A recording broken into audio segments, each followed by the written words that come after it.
Welcome back to the channel, everyone. Thank you for stopping in. Today we have a knife to take a look at coming in from Fintiso. Huge shout out to them for sending this in for us all to take a look at. I am very excited about this one. Fintiso is most certainly a up and coming production knife company, and they definitely took the hard road to get where they are. If you like knife and EDC content, you are in the right spot. Make sure you're subscribed here to the channel. I release daily videos, and hit the thumbs up button. That helps push this video out there to more people. Let us know what you are carrying in your pockets today down in the comments. So we got really nice packaging from Fintiso. We got microfiber cloths and stickers, extra hardware, and then we have our knife.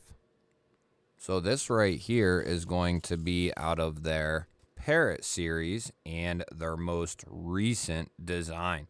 So we're going to see, as they put out new designs and as they listen to the knife community, we are going to start seeing better, more refined designs. And I can tell right away, look at the tolerances there.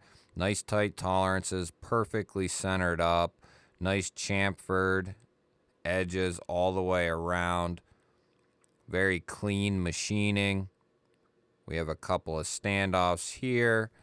We have a lower mounted deep carry clip there, and that will be reversible. We are looking at a button lock with dual thumb studs here, and then we're looking at 14C28N on the blade steel, which is what they have used on every knife, at least down under the $100 price point. They do have one or two models that they're testing the more premium side of things with, and I believe they are going to be dropping more of those soon, so we can hopefully get one of those to check out.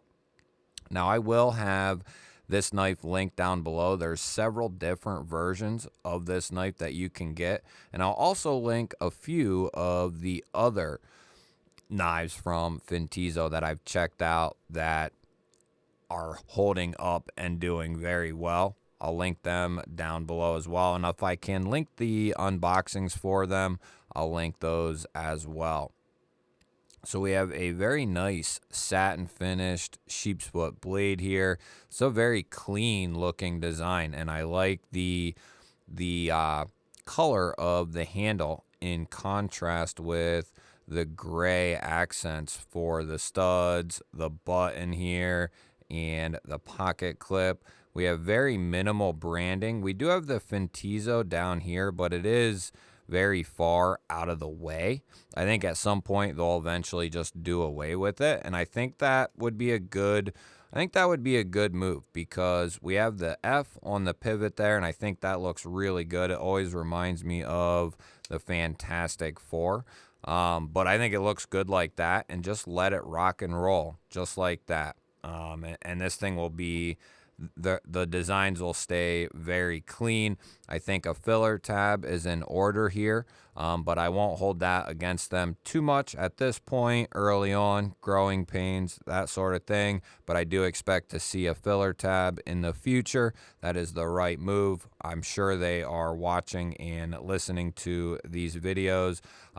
Filler tab just cleans up the aesthetic. Does it serve any real purpose? Not really, but it keeps the aesthetic of the knife a lot cleaner. If we had a nice gray little filler tab in there, aluminum, gray, it would look clean, very good.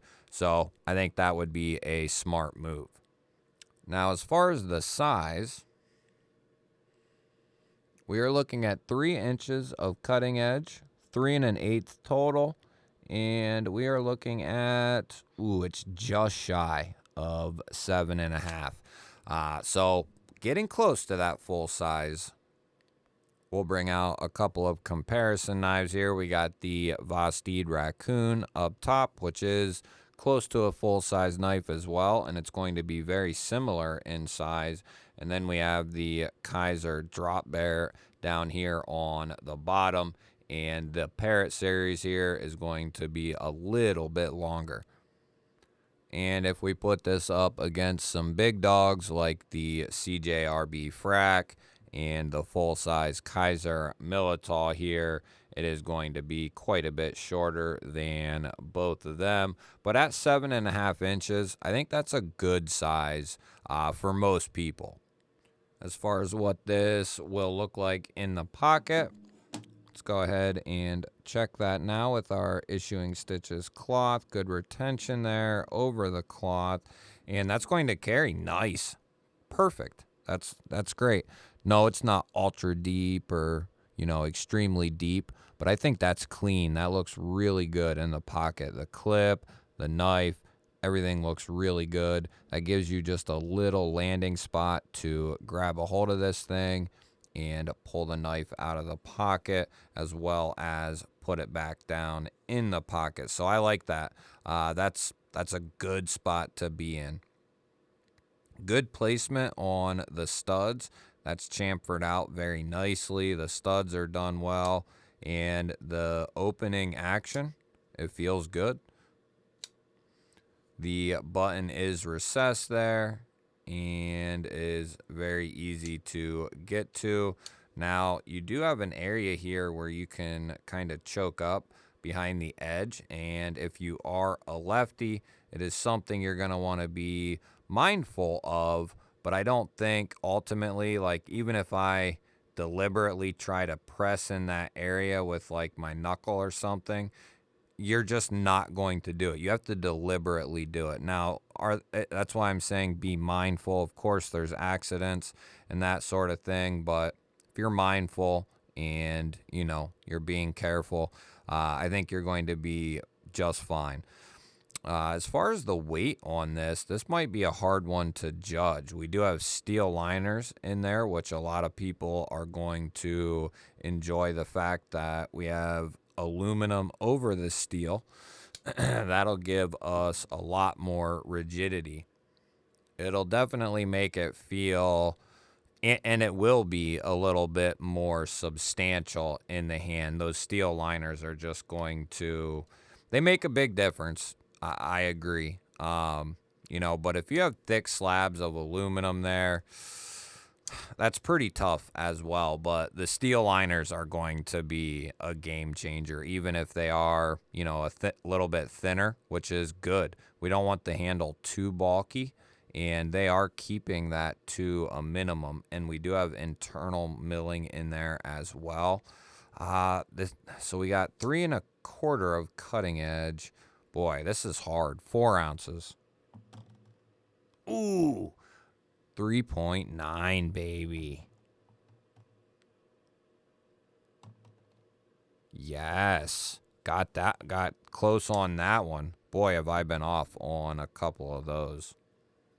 The other thing I like about Fintiso is, they've had some things I would like changed, from the first model till now.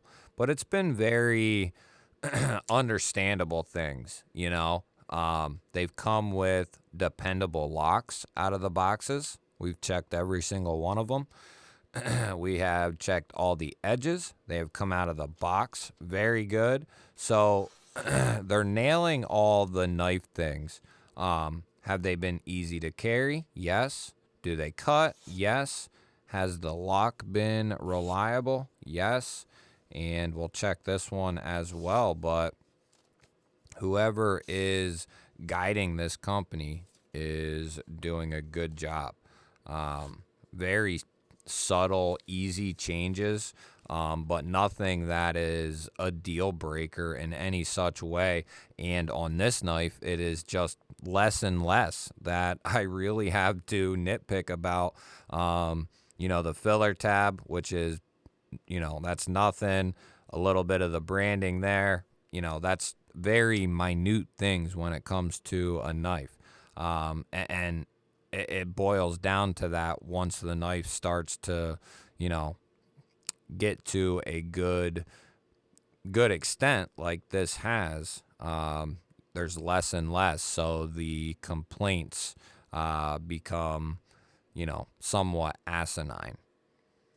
But I think the key for Fintiso, and I think the key for all knife and gear companies, is to any company for that matter, but especially in the EDC world, is to listen to your consumers.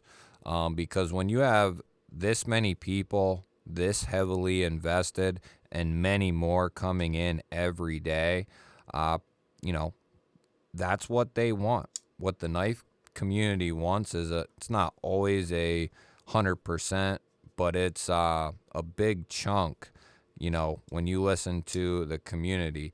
And you're going to be able to score this knife for under 50 bucks, which is pretty impressive based on the materials. I mean, a knife like this, of this build quality, a couple years ago would be 75 bucks all day long. Now we're getting them for under 50. So pretty impressive. Let's go ahead and see how that plunge lock is holding up. There's a little bit of play up and down. There's nothing side to side. And a little bit of play with a button lock or a crossbar lock is no cause for concern. There's oftentimes, not always, but oftentimes just a little hint, which is just the nature of the lock. But as we can see here, even with a little bit of movement, that is still just fine, which is another Fintiso coming out of the box. Very affordable, good steel, good edge, good fit and finish, good lockup. Yeah. If this company keeps going in this direction, keep listening, keep putting what is being said into the knives, and keep growing. Check out different locks, crossbar locks, button compression locks, pivot locks, all of it. Explore all of it. The more options in these knives, they got a good foundation of designs. Now if they start playing with different locks and putting different blade shapes with different locks and all that sort of thing, and start refining them, they really have a good, solid foundation for a good line of knives, no question. You'll have to let me know, what do you think of Fintiso? If you have any Fintisos of your own, I'd love to hear your opinion on them as well. I know a lot of people are very happy with their purchases of Fintiso. I'd love to hear what you think. Don't forget to hit the thumbs up button. That helps push the video out there to more people. If you're new here to the channel, I release daily knife and EDC content just like this. Make sure you're subscribed to the channel. Ring that bell. That'll notify you anytime I release new content. I will put up a couple of new videos on your screen. Go check one of them out. Have yourself an awesome day. Thank you all again for watching. I will catch you on the next one.